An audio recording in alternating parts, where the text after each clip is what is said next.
Dan kelapa merupakan salah satu komoditi unggulan juga untuk di wilayah Flores maupun Kabupaten Sika ini sendiri. Ya, selamat pagi sahabat Tribuners, kembali lagi bersama saya Christine Adal dalam Flores Bicara. Dan hari ini Sabtu 15 November 2025, meskipun kita di akhir pekan, tapi hari ini kita akan memberikan informasi melalui ruang Flores Bicara. Dan hari ini kita kehadiran narasumber kita dari Universitas Nusa Nipah Maumere, salah seorang dosen dari Prodi Agroteknologi Universitas Nusa Nipah Maumere. Dan hari ini kita akan membahas bagaimana pertanian berkelanjutan itu memanfaatkan tanaman kelapa, yakni dari serabut kelapa. Dan ini kita akan melihat bagaimana nanti narasumber kita akan berbagi soal inovasi kampus mengelola serabut kelapa untuk pertanian berkelanjutan. Dan sebelum kita berbicara banyak hal ya terkait dengan topik kita hari ini, kita perkenalan dulu dengan narasumber kita, ada Pak Mario Malado. Ya, selamat pagi Pak. Selamat pagi. Oke, baik. Ini terima kasih sudah berbagi bersama kami, hadir hari ini di ruang Flores Bicara di akhir pekan. Tapi sebelumnya kita juga berikan kesempatan untuk Pak Mario untuk memperkenalkan diri kepada sahabat Tribuners kita di rumah. Silakan Pak. Baik, terima kasih. Selamat pagi sahabat Tribuners. Perkenalkan, saya Mario Malado. Saya juga salah satu dosen di Prodi Agroteknologi Fakultas Teknologi Pangan, Pertanian dan Perikanan Unipa Maumere. Saya juga salah satu alumni dari Prodi Agroteknologi Angkatan keempat. Dan kali ini terima kasih karena Tribun sudah mau mengundang dan ingin berbagi informasi terkait pengolahan limbah serabut kelapa. Sekian. Oke, baik. Ternyata alumni juga ya, alumni dari Prodi Agroteknologi Universitas Nusa Nipah. Terima kasih. Ya Pak, ini kita mungkin langsung ke topik kita hari ini. Ini sangat menarik sekali karena berangkat dari kemarin kita membaca artikel juga bahwa Prodi Agroteknologi Universitas Nusa Nipah, dosen maupun juga mahasiswa berkolaborasi untuk memproduksi tanaman serabut kelapa untuk dijadikan kokopit dan kokofiber ya, salah satu untuk mungkin juga wadah untuk tanaman ya, kalau saya tidak salah ya. Ya, itu dia sebagai media tanam. Oke, media tanam. Tapi ya terkait dengan ini juga sangat menarik karena kita bicara soal pertanian berkelanjutan ya, dan juga kita melihat bagaimana potensi kelapa di wilayah NTT atau Flores pada umumnya atau Sika sendiri itu juga sangat besar ya. Komoditi yang mungkin penghasilan terbesar adalah kelapa, dan juga sebagian mereka juga menjual itu lebih banyaknya ke luar ya, selain di wilayah ini atau dikonsumsi sendiri, tapi dijualnya gelondongan. Tapi ternyata berdasarkan apa yang dilakukan oleh teman-teman dari Prodi Agroteknologi itu bisa dimanfaatkan jadi produk yang bernilai lebih tinggi tadi untuk bisa dimanfaatkan untuk pertanian. Tapi juga ternyata selain untuk pertanian juga ada nilai tambah ekonomi, mungkin juga untuk serat itu juga bisa digunakan untuk keset dan lain sebagainya. Tapi mungkin kita bicara soal agroteknologi, bagaimana memanfaatkan limbah tanaman begitu untuk pertanian berkelanjutan begitu, dengan bagaimana menghubungkan keduanya itu. Silakan Pak. Jadi memang dari kegiatan ini yang kemarin sudah dipublish artikelnya, memang kita mendasari di mana Kabupaten Sika, kita di sini Flores umumnya, hampir sebagian besar itu memiliki perkebunan. Perkebunan itu salah satunya yang mengisi dalam itu adalah tanaman kelapa itu sendiri. Dan kelapa merupakan salah satu komoditi unggulan juga untuk di wilayah Flores maupun Kabupaten Sika ini sendiri. Nah, terus selain itu memang kebanyakan kita melihat di mana sekarang mungkin petani sudah merubah dia punya polanya. Kalau dulu biasanya dari buah kelapa itu langsung diolah menjadi minyak goreng. Ya, salah satunya juga kita juga pernah mengolah itu terus untuk dijual. Memang sangat bagus juga salah satunya. Selain itu juga dari serabut kelapa itu juga dulu masih dengan kopra yang masih terlalu familiar. Dari serabut kelapa itulah dipakai untuk alat pembakar untuk proses pengeringan kopra. Itu kalau dulu. Tapi sekarang sudah dirubah dia punya polanya. Hampir sebagian besar itu petani yang punya kelapa itu mereka menjualnya dalam bentuk gelondongan, di mana gelondongan itu satu buah utuh. Selain gelondongan, ada juga beberapa yang mungkin mereka melihat mungkin gelondongan harganya tidak terlalu bagus, ya sudah mereka coba mengupas kulitnya terus menjual dengan atau dalam bentuk bijinya itu. Nah, dari situ berdasarkan apa yang saya amati juga beberapa tempat yang mereka memiliki perkebunan kelapa itu, dari serabut kelapa itu biasanya dibiarkan saja. Kadang mereka taruh di kebun, kalau bukan di kebun berarti dibiarkan saja di pinggir-pinggir jalan itu.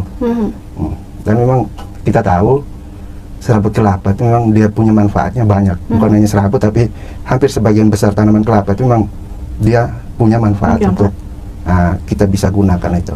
Salah satunya ada serabut itu. Nah, di mana dengan adanya serabut dan berdasarkan hasil observasi apa yang kita lihat di lapangan, dari situ kita mulai bergerak di mana kita membuat satu inovasi lah setidaknya, sehingga yang dikatakan limbah itu memang kalau itu kita katakan limbah pertanian lah. Tapi kalau limbah itu kalau memang kita bisa olah, itu pasti dengan sendirinya akan berdampak pada ekonomi mungkin petani tersebut.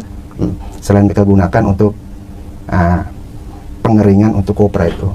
Tapi setidaknya dengan ada beberapa produk yang mungkin bernilai ekonominya lebih tinggi sehingga bisa menunjang mereka punya perekonomian. Salah satunya limbah itulah. Kebetulan kemarin dari Prodi Agroteknologi juga mendapatkan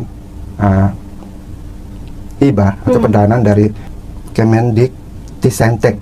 Ya, itu kita dapat dana atau hibah berupa peralatan yang bisa menunjang untuk mengolah sabut kelapa ini. Itu mesinnya mesin pengurai sabut kelapa. Dengan adanya peralatan itulah makanya kita coba berembuk dalam prodi bersama mahasiswa, kita coba mengolah ini. Ini memang peluangnya sangat besar karena kalau tidak salah ya, di Kabupaten Sika itu memang belum ada yang untuk mengolah serabut kelapa ini.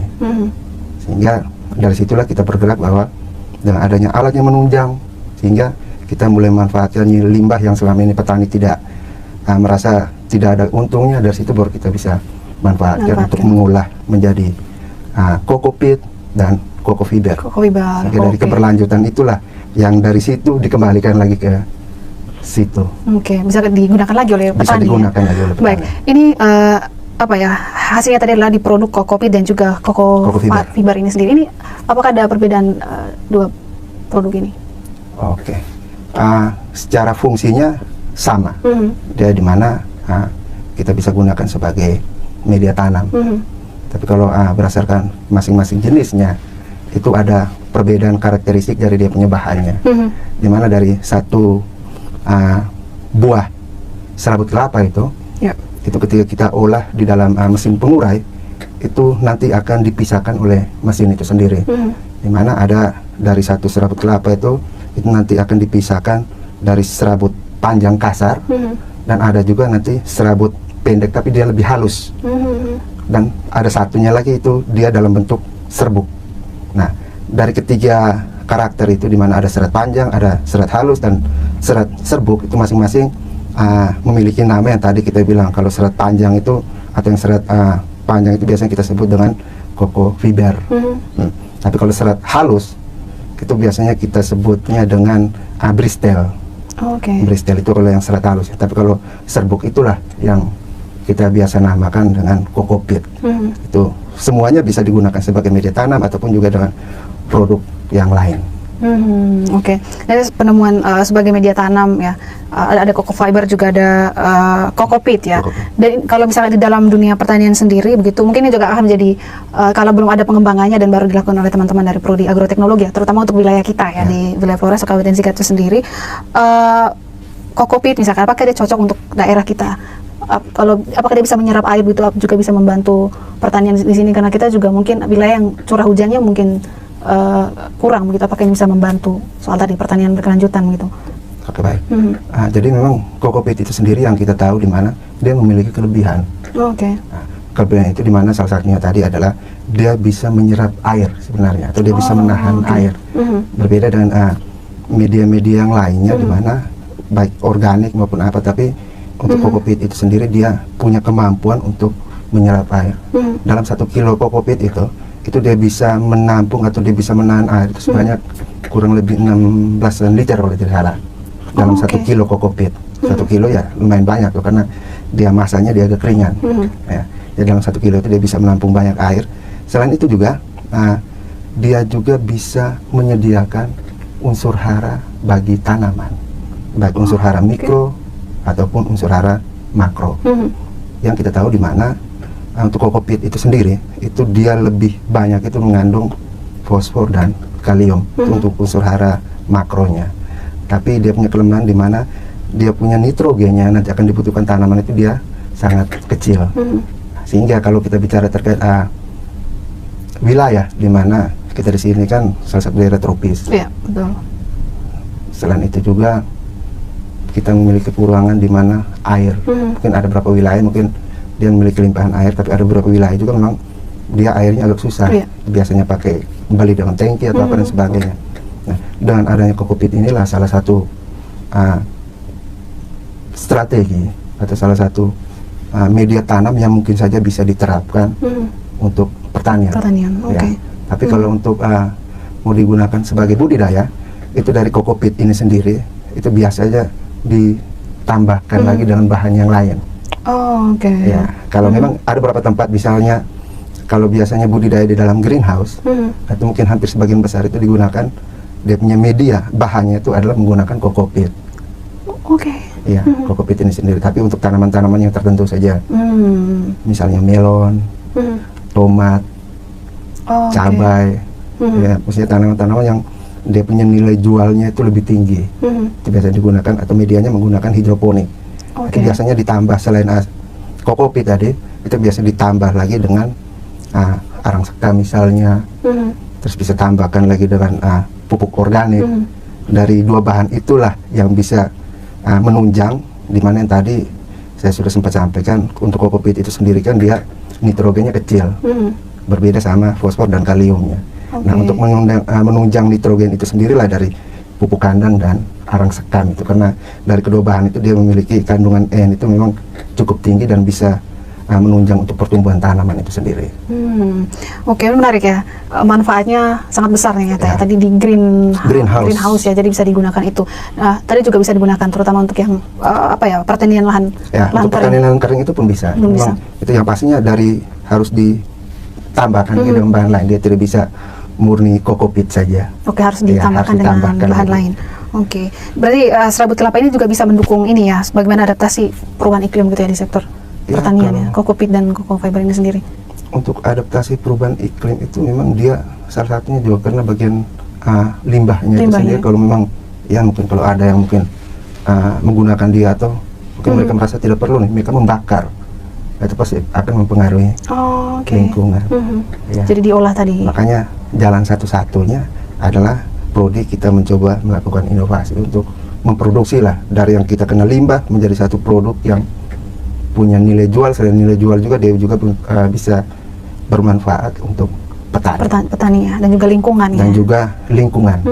Oke, ya menarik nih. Dan ini juga nanti kita akan bertanya bagaimana sebenarnya dalam konteks pendidikan agroteknologi ya, mempelajari pengelolaan limbah ini tadi untuk yang dari tanaman kelapa buahnya seranya bisa digunakan tadi di bidang pertanian untuk pertanian berkelanjutan begitu. Tapi sebenarnya seperti apa sih sebenarnya teman-teman di prodi agroteknologi begitu membaca ini dalam bentuk inovasi begitu untuk membantu pertanian terutama di wilayah Kabupaten Sika gitu. Pemanfaatan. Jadi ketika dari prodi itu kita melihat peluangnya di mana yang kita di sini salah satu sentral juga untuk kelapa sebenarnya. Dan berdasarkan hasil pengamatan observasi di lapangan, kita juga coba tanya lagi dengan adik-adik mahasiswa kan mereka dari berbagai wilayah ini. Itu memang mereka juga menyampaikan hal yang sama di mana serabut kelapa itu kebanyakan tidak dimanfaatkan. Sehingga dari hasil itulah prodi kita mulai berembuk bagaimana kita bisa menghasilkan atau kita bisa mengolah limbah atau serabut ini menjadi satu produk jadi. Dari situ kita berembuk, nah dimana kita harus bisa menghasilkan sesuatu yang bisa bermanfaat untuk pertanian.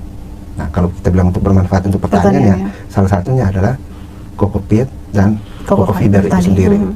Oke, berarti sudah mulai diproduksi. Kalau untuk produksinya memang kita sementara berjalan produksinya. Nah, itu menggunakan peralatan sendiri.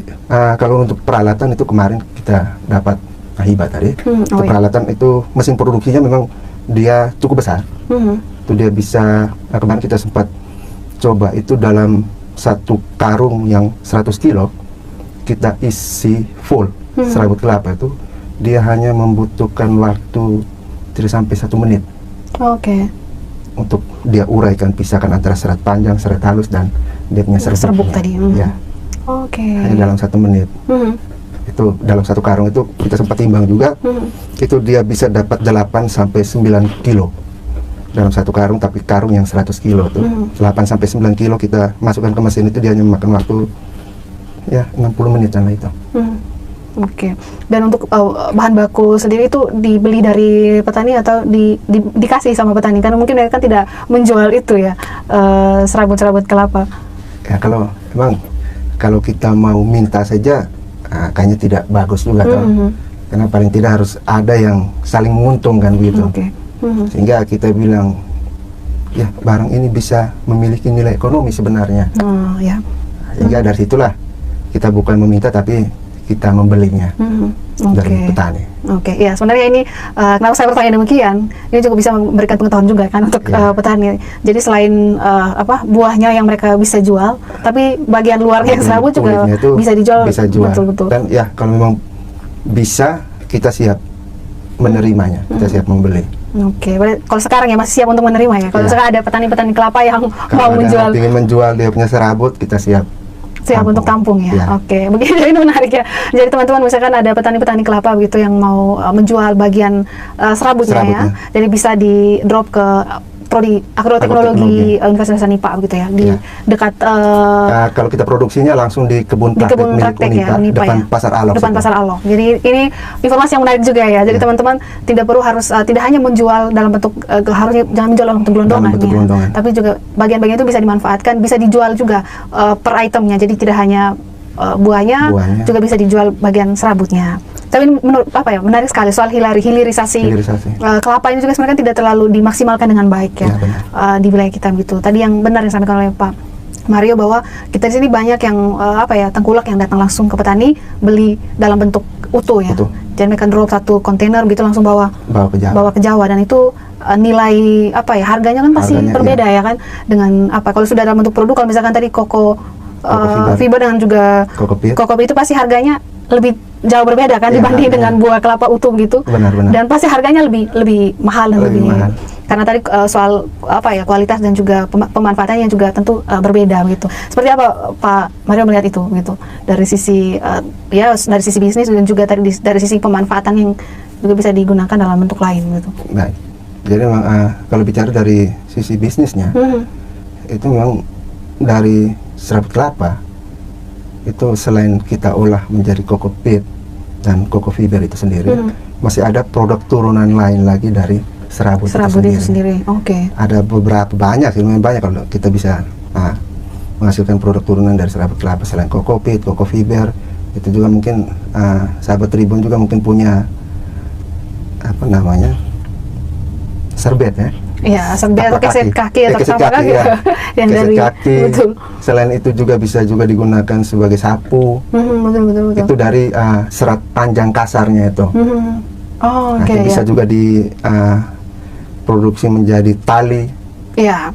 Tali dari serabut kelapa. Selain itu juga kalau dia punya serabut halusnya, itu juga biasanya untuk digunakan sebagai jok. Jok baik mobil, mungkin ada beberapa negara mungkin mereka sudah produksi atau mereka sudah menggunakan dia punya spon untuk pengganti spon. Itu mereka menggunakan serabut kelapa itu sendiri. Ya itu betul. Jadi saya beberapa hari lalu cuma baca artikel itu bagaimana kelapa yang entah apakah mereka beli kelapa dari sini kan, dari Sika atau dari Flores, tapi itu di daerah di Jawa, kalau Pulau Jawa begitu mereka di drop ke luar negeri itu udah di Cina, dan mereka beli itu ke Cina. Dan itu diproduksi untuk itu jok motor, kemudian juga untuk spon. Iya, terus sofa dan juga ada beberapa hal lain. Dan itu juga mereka jual lagi kembali ke Indonesia gitu. Tapi produknya dari sini dan harganya sangat lebih mahal harganya. Dan ini menarik. Tapi sebenarnya ini juga membuka peluang ya, bagaimana kita membuka kacamata petani juga bahwa tidak semua hal itu harus dijual utuh, tapi juga mungkin kita di sini keterbatasan juga ya untuk pengelolaannya. Jadi harus ada juga yang mengelola itu. Kalau misalkan tidak ada pengelola, dan ini nanti mungkin akan mungkin masukan juga nanti dari Prodi gitu, bagaimana juga pengembangan usaha itu juga harus ada. Kalau misalkan dari petani kan mungkin mereka hanya menyiapkan bahan bakunya saja, tapi juga harus ada yang menerima itu untuk diolah begitu. Tapi kalau misalkan untuk kampus sendiri saya rasa tidak bisa berjalan sendiri. Nah, itu bagaimana untuk kampus melihat itu? Emang kalau untuk dari kampus dan prodi ini sendiri memang terkait dengan serabut ini, yang tadi sudah disampaikan bahwa memang kita tidak mungkin bicara terkait bisnis, kita tidak mungkin berjalan sendiri. Setidaknya kita harus membutuhkan orang lain lagi untuk menunjang. Misalnya kita memanfaatkan serabut ini dari petani, sehingga mereka tidak menjual dalam bentuk gelondongan. Itu satunya, itu untuk petani sendiri. Nah, dimana kalau untuk kita sementara dimana kita di pihak produksinya, untuk produksi serabut itu sendiri. Nah, dan tidak mungkin juga kita produksi tanpa adanya pemasaran. Nah, dari pemasaran itulah kita harus butuh beberapa pihak sehingga hasil yang sudah kita produksi itu bisa dijual atau dipasarkan secara umum. Dan memang kita produksi juga bukan hanya asal produksi, tapi kita mungkin saja bisa menyesuaikan dengan pihak lain. Mungkin mereka membutuhkan serabut kelapa dari Unipa. Kalau mereka membutuhkan standar pengolahan sekian, nah itu mungkin kita bisa menyesuaikan dengan standarnya. Karena kita memproduksikan harus berdasarkan permintaan. Itu biasanya ada standar lagi. Kalau ada permintaan pasti mereka mintanya begini dari perusahaan. Jadi ya mau tidak mau kita juga walaupun masih dalam produk setengah jadi, tapi sudah berdasarkan standar yang sudah ditetapkan gitu. Dan kalau misalkan di prodi agroteknologi kemarin yang sudah produksi itu sudah mulai ada yang melirik begitu, yang sudah mulai meminta untuk mungkin ada kolaborasi kah, atau juga yang sudah mau ekspansi untuk kita ambil deh produk ini sekalipun sudah setengah jadi gitu. Terkait produksi yang sudah kami lakukan, memang untuk sementara kita hanya masih fokus ke produksi dulu. Terus kalau untuk kita mau melakukan kerjasama atau sudah ada permintaan atau belum, itu untuk sementara belum. Tapi soalnya kita produksi tidak mungkin kita jual atau kita mau pasarkan secara atau dalam kita isi di kantong biasa, kantong plastik seperti kita beli sayur di pasar, pedagangnya kasih sayur kan, tidak mungkin. Paling tidak ada beberapa tahapan yang memang nanti harus kita lakukan sehingga kokopit atau kokofiber ini sendiri itu dia bisa dijadikan sebagai media tanam. Ada perlakuan lagi sebenarnya selain kita mengolah dua bahan itu, dan yang paling penting itu di mana dari serabut ataupun kokopit itu sendiri kita harus melakukan ada satu tahapan di mana proses perendaman. Kita perendaman atau melakukan fermentasi itu kurang lebih 7 sampai 14 hari, 1 sampai 2 mingguan itu. Itu di mana tujuannya adalah yang kita tahu dalam serabut kelapa itu dia mengandung logam berat atau senyawa kimia yang memang dia bisa membahayakan bagi tanaman, apalagi dalam kandungannya tinggi. Untuk mengurangi dia punya zat yang bersifat toksin tadi, itu salah satunya adalah tanin yang terkandung dalam serabut kelapa. Makanya dengan adanya proses fermentasi itulah untuk mengurangi dia punya kadar taninnya. Fermentasi itu kita tambahkan lagi dengan kalsium karbonat, sehingga fermentasinya berjalan, taninnya kurang, sehingga kita bisa gunakan sebagai media tanam. Dan itu juga paling kita harus butuh pengemasan. Jadi masih butuh pengemasan ya. Baik, kalau saya lihat ada proses panjang ya untuk produksi kokopit dan juga fiber ini sendiri. Dan itu juga menarik tadi kalau misalnya sudah disampaikan ya, misalkan untuk petani juga bisa mendapat nilai tambah untuk mereka menjual. Tapi juga kalau misalkan untuk menunjang pertanian berkelanjutan itu bagaimana? Itu bisa tidak diterapkan di desa atau di tingkat desa begitu atau kelompok tani. Tapi pasti juga ada tidak tantangan untuk mereka kalau misalkan mereka mengembangkan itu produksi serabut di sana. Ataukah ada alternatif lain kalau mereka kan tidak punya alat yang besar tuh atau mesin begitu untuk memproduksi dalam skala besar, mungkin ada alternatif lain yang bisa dikembangkan untuk di kelompok tani atau di tingkat desa gitu. Terkait kita kembalikan ke kelompok tani di mana untuk keberlanjutan ini sangat benar sekali. Dimana kalau kita bicara konsep keberlanjutan, berarti dari tempat itu dan dikembalikan lagi ke tempat yang itu. Yang kita katakan kembalikan itu dimana dari limbahnya, jadi kita tidak buang keluar di mana lahan yang kita tanam itu. Jadi semuanya siklusnya berjalan di situ saja. Itu kalau kita bicara keberlanjutannya. Nah, terus dimana terkait dengan serabut ini ke kelompok tani, memang kalau mereka mau produksi itu sebenarnya bukan tidak bisa, masih ada banyak metode yang bisa kita lakukan. Mungkin yang kami lakukan menggunakan mesin, tapi bukannya hanya menggunakan mesin, masih ada cara lain ya, kan? Itu kita bisa menggunakan secara manual. Mungkin kita tahu sikat baja.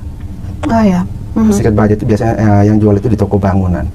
Sikat baja itu bisa, tapi ya kita harus butuh tenaga yang ekstra untuk ya, dan waktunya dan juga. Waktunya juga harus lama. Bukannya ya sekarang tergantung. Kalau memang kalau kita kembali ke kelompok tani, mungkin pemerintah bisa memberikan sumbangan, baik melalui BUMDes ataupun mungkin dengan dana yang ada mungkin untuk memanfaatkan keberlanjutan pertanian setempat mungkin bisa. Oke, berarti alat itu pun juga tidak terlalu mahal sih. Oh iya.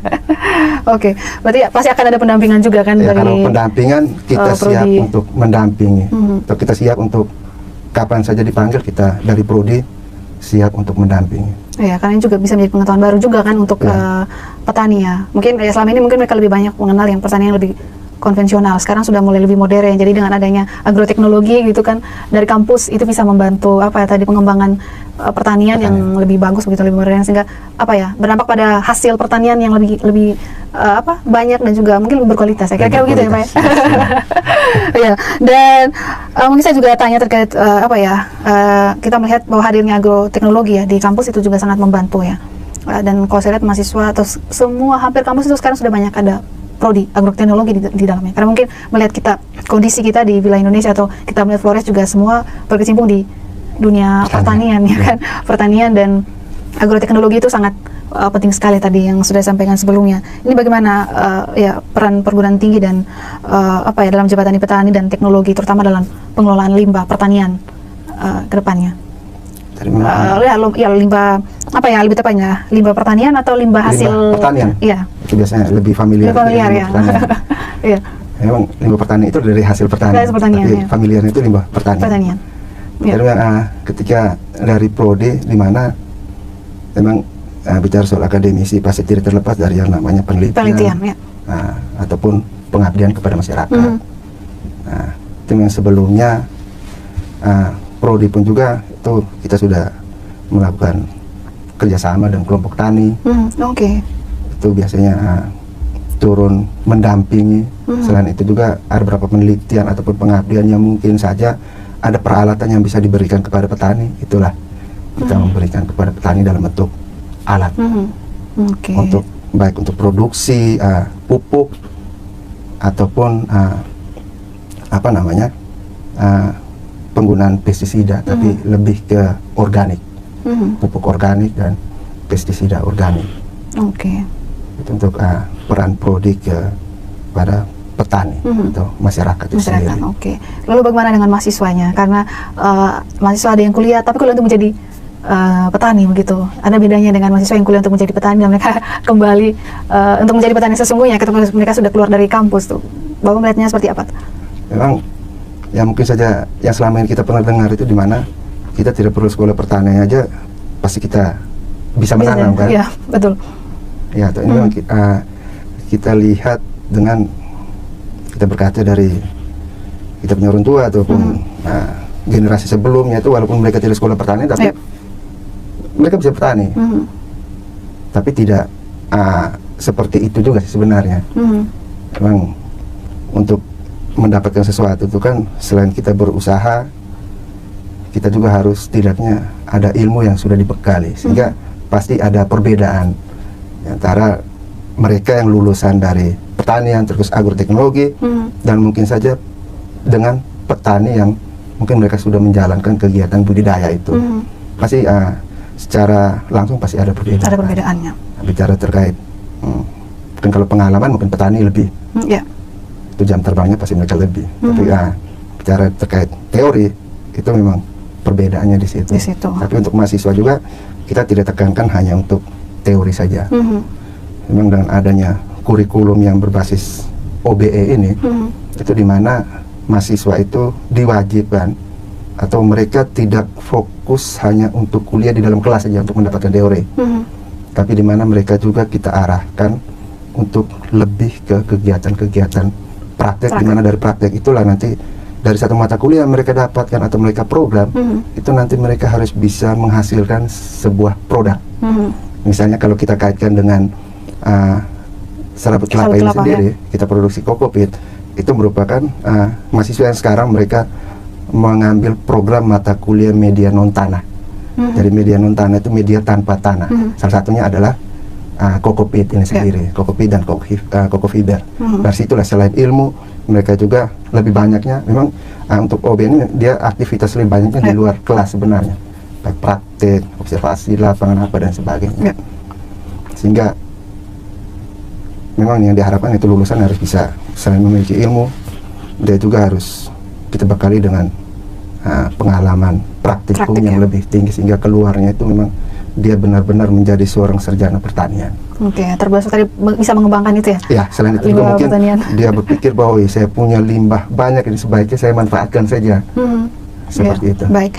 Dan ini ada dua pertanyaan terakhir ya terkait dengan topik kita hari ini untuk menutup proses bicara kita terkait dengan pengelolaan limbah serabut kelapa ini. Apa misalkan dilakukan secara masif begitu? Kira-kira apa sih harapannya jika misalkan serat sabut kelapa ini diproduksi secara masif? Harapan terhadap pemerintah, daerah, kemudian juga perguruan tinggi dan masyarakat terkait dengan pengembangan inovasi ini, terutama untuk di sektor pertanian berkelanjutan, Pak. Baik. Kalau untuk kedepannya di mana kalau seandainya ada produksi massal atau produksi secara besar-besaran, yang kita harapkan adalah yang pertama itu paling tidak pemerintah sebenarnya. Memang kalau kita kaitkan dengan